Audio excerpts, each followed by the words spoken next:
Hello souls, എല്ലാവർക്കും സുഖമാണെന്ന് കരുതുന്നു. ഇന്ന് നമ്മൾ നോക്കാൻ പോകുന്നത് നിങ്ങളുടെ പേഴ്സൻ്റെ കറൻറ്റ് ഫീലിംഗ് ആണ്.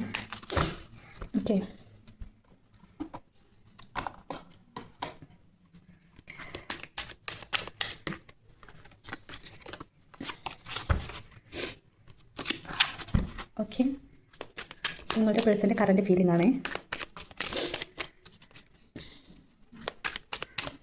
Please divine current feeling.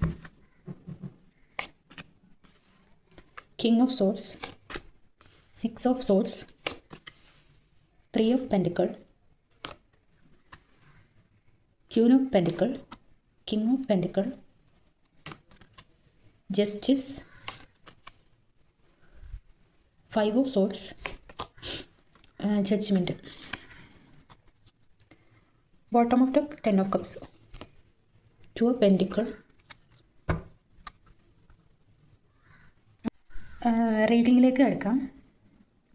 First card വന്നിരിക്കുന്നത് കിങ് ഓഫ് സോർട്സ് ആണ്. ഇതൊരു കിങ് ആണ്. ക്ലിയർ തിങ്കിങ്, അധികാരം, ട്രൂത്ത്, ഇൻഡിവിജ്വൽ പവർ, അതിനൊക്കെ ഒരു പറയുന്നൊരു കാർഡാണിത്. അതായത് നിങ്ങളിലുള്ള ആ സത്യം, നിങ്ങളെപ്പറ്റിയുള്ള സത്യങ്ങൾ അറിയാൻ അവർ ആഗ്രഹിക്കുന്നു എന്നാണ് പറയുന്നത്. ഓക്കെ, അതാണ് കിങ് ഓഫ് സോർട്സ് ഇവിടെ പറയുന്നത്.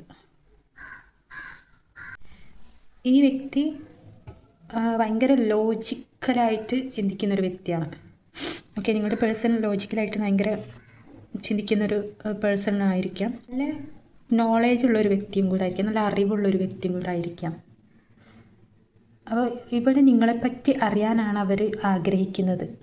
ഓക്കെ, സിക്സ് ഓഫ് സോർട്സ് എന്ന് പറഞ്ഞാൽ അവരെന്തോ ഈ ഒരു യാത്രയിലാണെന്നാണ് പറയുന്നത്. എന്തോ യാത്രയിലാണെന്നാണ് പറയുന്നത്.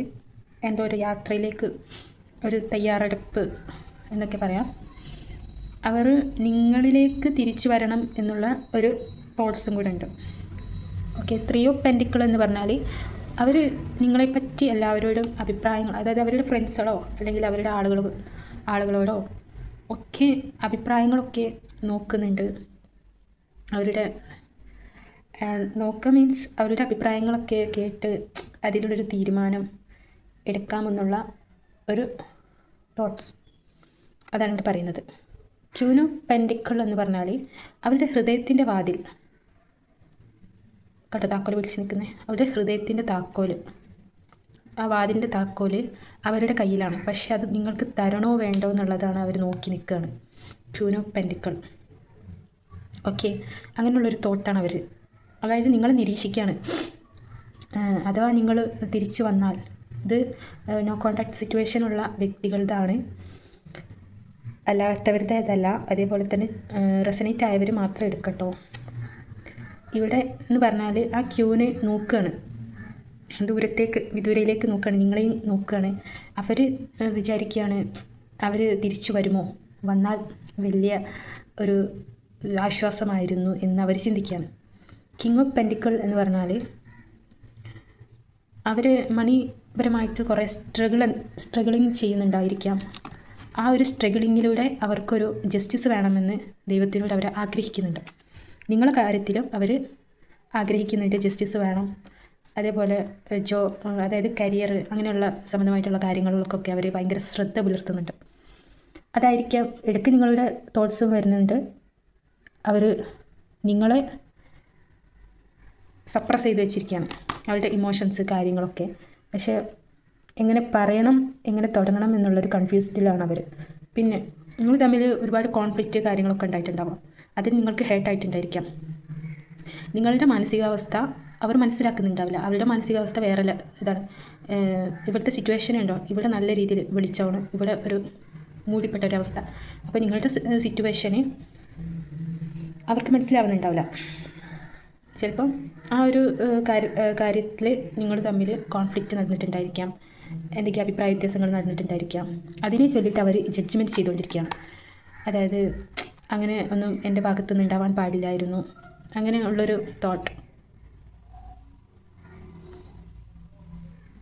അതാണ് അവരിപ്പോൾ ചിന്തിച്ചുകൊണ്ടിരിക്കുന്നത്. ഓക്കെ, അവർ സ്വയം ജഡ്ജ്മെൻറ്റ് ചെയ്തുകൊണ്ടിരിക്കുകയാണ്. നിങ്ങൾ 10 ഓഫ് കപ്സ് ആണെന്നാണ് അവർ ആഗ്രഹിക്കുന്നത്. അത് 10 ഓഫ് കപ്സ് എന്ന് പറഞ്ഞാൽ ഫാമിലി ആൻഡ് ഫുൾഫിൽമെൻറ്റ്, അതൊക്കെയാണ് 10 ഓഫ് കപ്സ്. പക്ഷേ അവർ ജഡ്ജ്മെൻറ്റ് ചെയ്യുകയാണ്, ഞാനത് ചെയ്തത് ശരിയായില്ല, ഇങ്ങനെയൊന്നും പാടില്ലായിരുന്നു, അങ്ങനെയൊന്നും പറയാൻ പാടില്ലായിരുന്നു എന്നൊക്കെ. പക്ഷേ അവർ പറഞ്ഞും പോയി, നിങ്ങൾ കേട്ടു, അതിനനുസൃതമായിട്ടുള്ള കാര്യങ്ങൾ, അവിടെ കോൺഫ്ലിക്റ്റും കാര്യങ്ങളും നടന്നു. അതിനെ ചൊല്ലിയിട്ട് അവർ ആ ഒരു മെമ്മറീസിലും കാര്യത്തിലും കുടുങ്ങിപ്പോയ അവസ്ഥ. ഇനി സ്ട്രഗിൾ ചെയ്തുകൊണ്ടിരിക്കണം അവൾ കേട്ടോ. ഒരു ഭാഗം സ്ട്രഗിൾ ചെയ്താണ്, മറ്റേ ഭാഗം സ്ട്രഗിൾ ചെയ്യാണ്. 2 ഭാഗം അവർ ബാലൻസിൽ കൊണ്ടുവരാൻ ശ്രമിക്കുകയാണ്. പക്ഷേ ബാലൻസിൽ കിട്ടുന്നില്ല. പക്ഷേ നിങ്ങൾ ഒരു ഫുൾഫിൽമെൻ്റ് ആയിട്ടാണ് അവർ കാണുന്നത്. പക്ഷേ അവർ ജഡ്ജ്മെൻറ്റ് ചെയ്യുന്നുണ്ട് അന്നത്തെ കോൺഫ്ലിക്റ്റും കാര്യങ്ങളൊക്കെ. മറ്റുള്ളവരുടെ അഭിപ്രായങ്ങളും നിർദ്ദേശങ്ങളും ചോദിക്കുന്നുണ്ട്. നിങ്ങളെയാണ് അവർ ഫോക്കസ് ചെയ്യുന്നത്. ഓക്കെ, പെൻഡിക്കുലർ പറയുന്നത് പറഞ്ഞാൽ അവർ സക്സസ്ഫുൾ ആഗ്രഹിക്കുന്ന ഒരു വ്യക്തിയാണ്. ഫിനാൻഷ്യൽ ഫ്രീഡം ഉണ്ടായിരിക്കാം, പക്ഷേ അവർക്ക് ഫിനാൻഷ്യൽ പ്രശ്നമായിട്ടുള്ള കാര്യങ്ങൾ വന്നപ്പം അവരാകെ ഒരു തകർന്നൊരു സിറ്റുവേഷനിലൂടെയാണ് കടന്നു പോകുന്നത്. പക്ഷേ ഇതൊരു എന്താ പറയുക, ഒരു താൽക്കാലികമാണെന്നാണ് പറയുന്നത് ഇവിടെ. അതായത് ആ ഒരു ഫിനാൻഷ്യൽ പ്രശ്നം താൽക്കാലികമാണ്. അത് ഒന്ന് കൺട്രോളിൽ വരാൻ വേണ്ടിയിട്ട് യൂണിവേഴ്സ് കൊടുക്കുന്നൊരു ഇതാണ്. പിന്നെ ആണെങ്കിൽ ഇവർക്ക് മറ്റുള്ളവരോടുള്ള ആത്മാർത്ഥതയും സത്യസന്ധതയും അവർ പുലർത്തുന്നുണ്ട്. പക്ഷേ അത് അവർക്ക് തിരിച്ചടിയായിട്ടാണ് അവർക്ക് കിട്ടുന്നത്. ഓക്കെ, അപ്പോൾ ഇതൊരു ജനറൽ റീഡിംഗ് ആണ്. ആർക്ക് വേണമെങ്കിലും എപ്പോൾ വേണമെങ്കിലും റെസനേറ്റ് ചെയ്യാം. ടൈംലെസ് റീഡിംഗ് ആണ്, എപ്പോൾ വേണമെങ്കിലും വാച്ച് ചെയ്യാവുന്നതാണ്. നിങ്ങൾ അതിൻ്റെ സ്പിരിറ്റിലെടുക്കുക. ഓക്കെ, അത് ആലോചിച്ചിട്ട് വിഷമിച്ചിരിക്കരുത്. അതിൻ്റേതായ സ്പിരിറ്റിലെടുക്കുക, വിട്ട് കളയാം. ഓക്കെ, അപ്പോൾ ഇത്രയേ ഉള്ളൂ നിങ്ങളെ റീഡിങ്, നിങ്ങളുടെ പേഴ്സൻ്റെ റീഡിങ്. അപ്പോൾ അടുത്ത വീഡിയോ ആയിട്ട് പിന്നെ വരാം. Thank you watching four.